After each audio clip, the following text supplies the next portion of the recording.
800 up on the work table. Used the Expo winch, worked wonderful. Highly recommend. There will be a link in the comment section to this winch. I highly recommend it. You do have to get to put it on a table like this. You do have to get the adapter to run a Milwaukee battery, or maybe a volt. But you need an adapter unless you want wired up to 110 or something.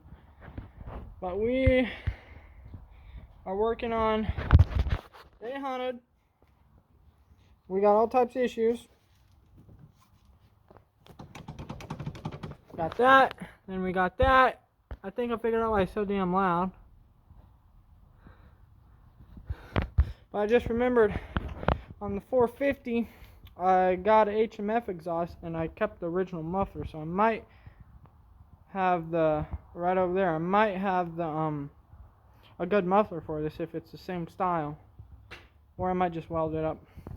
I did weld it right there, quick, which was holding up surprisingly. I thought it probably leaks, but it's not as loud as it was there. But yeah, all right.